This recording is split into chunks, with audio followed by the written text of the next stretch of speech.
আজকের রান্নাটা যে একবার খাবে সে আবার চাইবেই। মোচা আর ডিম দিয়ে যে এত দারুণ একটা রান্না হতে পারে সেটা না খেলে বিশ্বাস করবেন না। গরম ভাতের সঙ্গে এই রান্না থাকলে আর কিছু লাগবেই না। আজ আমি মোচা আর ডিম দিয়ে একটা নতুন ধরনের রেসিপি বানাবো। তো পুরো ভিডিওটা দেখবেন, আশা করছি আপনাদের ভালোই লাগবে। এবার আমি মোচাটা কেটে নেব। এবার মোচাগুলোকে আমি এইভাবে খোলা ছাড়িয়ে নেব। আচ্ছা, এইভাবে এগুলো সবগুলোকে এভাবে ছাড়িয়ে নেব আমি আগে।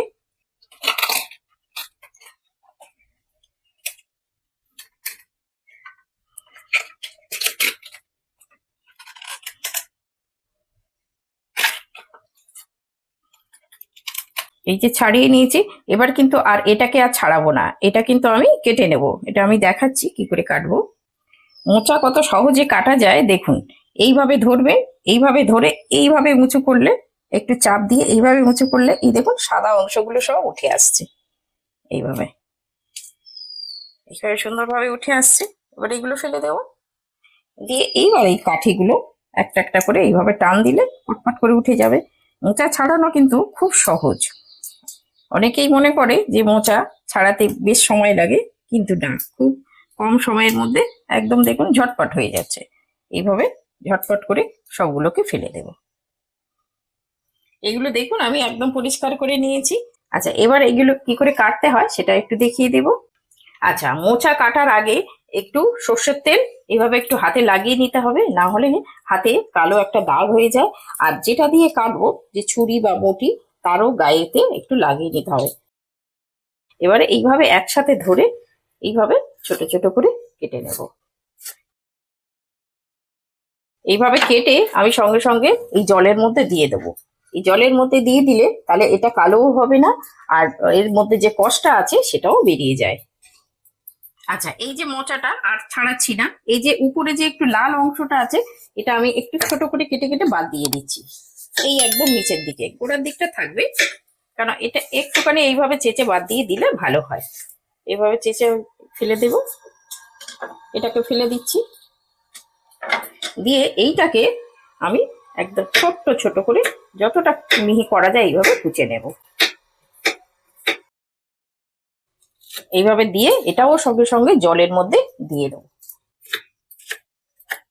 মোচাটা 10 মিনিট জলে ভিজিয়ে রেখেছিলাম। এবার এই মোচাটা 2-3 বার ধুয়ে আমি জল থেকে ছেঁকে তুলে নিয়েছি একটা চৌড়ির মধ্যে। এবার এটাকে সিদ্ধ করে নেব। এখানে একটা প্রেসার কুকার নিয়েছি, আর প্রেসার কুকারের মধ্যে এই কাটা মোচাগুলো দিয়ে দেব। এবার এর মধ্যে 1 চামচ লবণ দিয়ে দিচ্ছি, আর অল্প হলুদ দিয়ে দিচ্ছি। এর মধ্যে বেশ খানিকটা জল দিয়ে দিচ্ছি। এই 1 গ্লাস পরিমাণে জল দিয়ে দিলাম। আচ্ছা, এই প্রেসার কুকার বা হাঁড়িতে যখন সিদ্ধ করবেন একটুখানি সর্ষের তেল দিয়ে দেবেন। সর্ষের তেল দিলে কি হবে, এর যে কলার যে কষটা আছে সেটা এই প্রেসার কুকারের গায়ে লেগে থাকে না। এবার ঢাকনা বন্ধ করে হাই ফ্লেমে আমি 2টো সিটি মেরে নেব। ওদিকে মোচা সিদ্ধ বসিয়েছি, আর এখানে 2টো আলু নিয়েছি। এবার আলুগুলো কেটে নেব। আচ্ছা, আলু যদি আপনারা পছন্দ না করেন আলুটাকে বাদ দিতে পারেন। আমি এখানে 2টো ছোট ছোট আলু নিয়েছি। আলুগুলো এরকম ছোট সাইজ করে কেটে নিয়েছি। মোচার আলু এরকম ছোট সাইজ করেই কেটে নিতে হয়। আলুগুলো কেটে সাথে সাথে জলের মধ্যে দিয়ে দেব।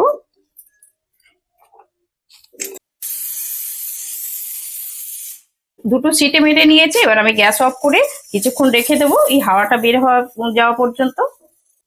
এখানে 2টো মিডিয়াম সাইজের পেঁয়াজ নিয়েছি, পেঁয়াজ 2টো কেটে নেব। পেঁয়াজটা একটু ছোট ছোট করে কাটবো।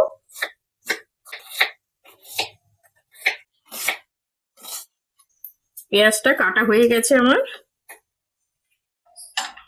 প্রেসার কুকারের হাওয়াটা পুরোপুরি বেরিয়ে গেছে। এবার প্রেসার কুকারের ঢাকনাটা খুলে নেব।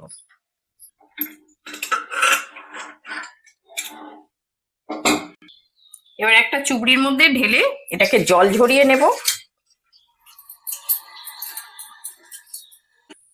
এইভাবে চেপে চেপে একটু এই যে কষ জলটা আছে এই জলটাকে এইভাবে চেপে চেপে বের করে দেব। এখানে গ্যাসের উপরে কড়া বসিয়ে দিয়েছি। কড়াটা আমার গরম হয়ে গেছে। দিয়ে দেবো এতে সর্ষের তেল। এখানে 2 চামচ মতো সর্ষের তেল দেব। এখানে ফোড়ন নিয়েছি, এখানে দারচিনি নিয়েছি, 4টে লবঙ্গ, এলাচ আর কালো জিরে আর একটা তেজপাতা আমি 2 টুকরো করে নিয়েছি। এটাকে তেলের মধ্যে দিয়ে দেব। এখানে ফোড়নের একটা মিষ্টি গন্ধ বেরিয়েছে, ফোড়নটা আমার ভাজা হয়ে গেছে। এবার দিয়ে দেব কোচানো পেঁয়াজ।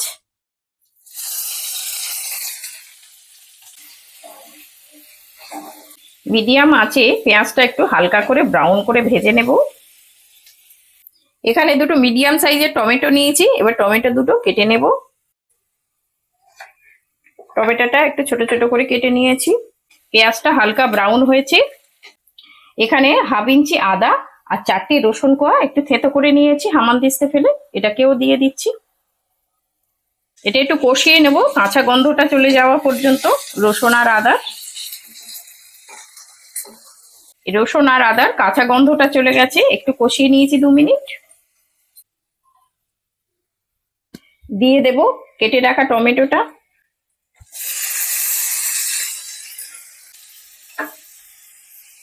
এবারে কুচি রাখা কাঁচা লঙ্কা, এখানে 4টে কাঁচা লঙ্কা আমি কুচিয়ে নিয়েছি, এটাকে দিয়ে দিচ্ছি। এবার এটাকে ভালো করে কষিয়ে নেব।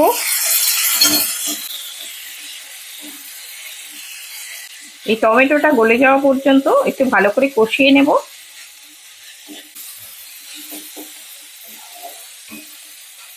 টমেটোটা গলে গেছে, এটা টমেটোর কাঁচা গন্ধটাও চলে গেছে, এটা কষানো আমার হয়ে গেছে মোটামুটি। মোচা তো আপনারা অনেকভাবেই খেয়েছেন, নিরামিষ কিংবা আমিষ, কিন্তু এই মোচা আর ডিম দিয়ে এই ইউনিক কম্বিনেশনটা কখনো ট্রাই করে দেখেছেন? যদি না দেখে থাকেন, আজকে আমার মতো এই এই রেসিপিটা বানিয়ে একবার খেয়ে দেখবেন, বাড়ির সবাই আঙুল চেটে খেতে বাধ্য হবে। আর যদি আজকের এই রেসিপিটা ভালো লেগে থাকে, রান্না বাংলা ব্লগ চ্যানেলটিকে সাবস্ক্রাইব করে আমার পাশে থাকবেন। এটা আমার কষানো হয়ে গেছে, এবার আমি এর মধ্যে কিছু শুকনো মশলা দেব। দিয়ে দেবো হাফ চামচ হলুদ গুঁড়ো, দিয়ে দেবো হাফ চামচ জিরে গুঁড়ো, আর দিয়ে দেবো অল্প করে ঝাল লঙ্কার গুঁড়ো। এই ঝালটা যদি আপনারা গুঁড়ো লঙ্কা না খেতে চান তাহলে শুধু কাঁচা লঙ্কা আর একটু বেশি দিয়ে দেবেন। দিয়ে দেবো হাফ চামচ চিনি। মশলাটা একটু মিশিয়ে নেব। এবার দিয়ে দেবো কেটে রাখা আলুগুলো। এখানে আমি অল্প করে লবণ দিলাম, মোচাতে আমি লবণ দিয়েছি আর আলু হিসাবে এখানে লবণটা দিলাম। এই আলু আর মশলাটা ভালো করে কষিয়ে নেব। মশলাটাও কষানো হয়ে যাবে আর আলুটাও সিদ্ধ হয়ে যাবে। মশলাটা কষানো হয়ে গেছে আর এই মশলা থেকে দেখুন একটু একটু তেল ছেড়ে দিয়েছে। এবারে এই সিদ্ধ করা মোচাটা এর মধ্যে দিয়ে দেব।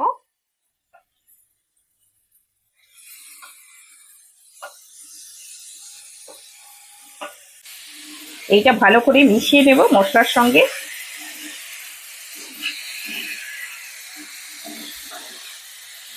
এবারে দিয়ে দেবো অল্প করে জল। এই জল দিয়ে ভালো করে এটা মিশিয়ে নিলাম। একটুখানি জল দিলাম কেন, আলুটাও সুসিদ্ধ হবে আর মোচা মশলা সমস্ত কিছু সব সুন্দরভাবে সিদ্ধ হয়ে যাবে। এবারে ঢাকা দিয়ে দিলাম। ঢাকা দিয়ে একদম লো টু মিডিয়ামে এটা আমি ফুটিয়ে নেব 3-4 মিনিট ধরে। দিলে মশলাটাও সুন্দরভাবে হয়ে যাবে আর আলুটাও সিদ্ধ হয়ে যাবে। এখানে বাটির মধ্যে 2টো ডিম ভেঙে নেব। এর মধ্যে দেব একটু লবণ। ডিমটা ভালো করে ফেটিয়ে নেব। এদিকে গ্যাসের উপরে আমি একটা ফ্রাইং প্যান বসিয়ে দিয়েছি, দিয়ে 2 চামচ মতো তেল দিয়ে দিলাম। তেলটা গরম হয়ে গেছে, এবার দিয়ে দেবো ভেঙে রাখা ডিমটা। ডিমটা এইভাবে আমি একটু করে ঝুড়ো করে ভেজে নেব। এইভাবে ডিমটা আমি খুন্তি দিয়ে একটু কেটে কেটে ছোট করে নেব। ডিমটা এইভাবে হালকা করে ভেজে নিলাম। এদিকে এটা 4-5 মিনিট হয়ে গেছে, আমি ঢাকনাটা খুলে নিচ্ছি। একটু নেড়ে দেব। হ্যাঁ, ঝোলটাও মরে গেছে আর মশলাটাও খুব সুন্দরভাবে সিদ্ধ হয়ে গেছে আর আলুটাও দেখুন, আলুটাও ভালো সিদ্ধ হয়ে গেছে। এই অবস্থায় আপনারা একটু লবণটা চেক করে নেবেন, যদি লবণ কম হয় এই এখনই দিয়ে দেবেন। এবার দিয়ে দেব যে ভেজে রাখা ডিমটা, যে ডিমটা আমি ছোট ছোট করে ভেজেছি, একটু ঝুড়ো করে এটাকে দিয়ে দিচ্ছি। এবার উপর থেকে হাফ চামচ গরম মশলা একটু ছড়িয়ে দেব। এবারে এটাকে ভালো করে মিশিয়ে নেব। এই রান্নাটা কিন্তু এইরকম মাখা মাখা হবে।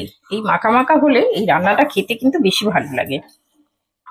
উপর থেকে আরো 4টে কাঁচা লঙ্কা দিয়ে দিলাম, দিয়ে একটু মিশিয়ে দেব। এবার আমি এটা ঢাকা দিয়ে দিলাম। ঢাকা দিয়ে একদম লো ফ্লেমে আরো 3-4 মিনিট রেখে দেবো। রেখে দিলে এই মশলাটা ডিমের মধ্যে খুব সুন্দরভাবে সেট হয়ে যাবে। মোচা আর ডিমের এই চমৎকার যুগলবন্দি যদি আপনাদের মন ছুঁয়ে থাকে তবে অবশ্যই কমেন্টে আমাকে জানাবেন। আপনাদের কমেন্ট করতে আমার খুব ভালো লাগে। 3-4 মিনিট হয়ে গেছে, এবার আমি ঢাকাটা খুলে নিচ্ছি। কি সুন্দর গন্ধ বেরিয়েছে। এই রান্নাটা কিন্তু এইরকম মাখা মাখা হবে। এই মাখা মাখা হলে কিন্তু এটা খেতে বেশি ভালো লাগে। এই রান্নাটা আমার একদম পরিবেশনের জন্য তৈরি হয়ে গেছে। আচ্ছা, এর মধ্যে আপনারা 1 চামচ ঘি দিয়ে দিতে পারেন। আমি কিন্তু আজকে ঘি দিলাম না। ঘি দিলে কিন্তু এই মোচার সঙ্গে স্বাদটা কিন্তু আরেকটু বেড়ে যাবে। দেখুন কত সুন্দর হয়েছে, দেখেই যেন জিভে জল চলে আসছে। এই রকম নতুন নতুন রেসিপি পেতে আমার এই চ্যানেলটাকে অবশ্যই সাবস্ক্রাইব করে রাখবেন। তাহলে এই রকম নতুন নতুন ভিডিও সবচেয়ে আগে আপনার কাছে পৌঁছে যাবে। বসেছো? বাজার থেকে মোচা আনালে মোচা দিয়ে কি বানিয়েছো? এই তো মোচা দিয়ে আজকে ডিম আর মোচা দিয়ে একটা রান্না করেছি। মোচা দিয়ে ডিম? হ্যাঁ, এটা খুব ভালো হয়। আগে তো কোনোদিন বানাওনি। না, আগে বানাইনি। আমি একটা আত্মীয়র বাড়িতে গেছিলাম, তো তারা এই মোচা আর ডিমের একটা রান্না করেছিল। খেয়ে তো আমার তো দারুণ লেগেছিল। সেই জন্যই তোমাকে একটা মোচা আনতে বলেছিলাম আজকের এই রান্নাটা করব বলে। কেমন হয়েছে খেতে? খুব দারুণ টেস্ট হয়েছে, খুব সুন্দর টেস্ট। দারুণ টেস্ট হয়েছে। হ্যাঁ, আমি খেয়েছিলাম তাদের বাড়িতে। ডিম ভালো দিয়ে ভালো হয়েছে। লাগে তো। হ্যাঁ, আমরা তো চিংড়ি দিয়ে নয় নিরামিষ সেইভাবেই রান্না করি। কিন্তু ওখানে গিয়ে ওরা দেখলাম ডিম দিয়ে করেছে, তো দেখলাম বেশ খুব ভালো লেগেছে। তো ওই হ্যাঁ, জন্য বেশ আজকে ভালো লাগছে। আমি ভাবলাম যে তাহলে আমিও করি এটা, দেখি। ভালো করেছো, বেশ ভালো লাগছে। হ্যাঁ, এটা বেশ। আর একটু দাও। আর একটু দেবো? হুম, আচ্ছা। ভালো টেস্ট হয়েছে। হুম। হ্যাঁ, এটা খেতে খুব ভালো লাগে।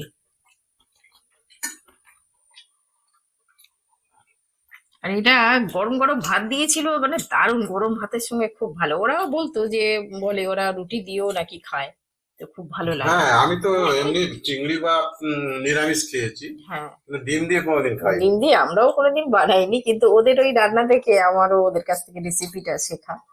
ভালো করেছো। হ্যাঁ, এটা নতুনত্ব, বেশ একটু ভালো লাগলো। নতুনত্ব হলো, খুব ভালো লাগলো। গন্ধটা বেরোচ্ছে খুব সুন্দর, খুব একদম সুন্দর। দারুণ একটা সেন্ট বার হচ্ছে।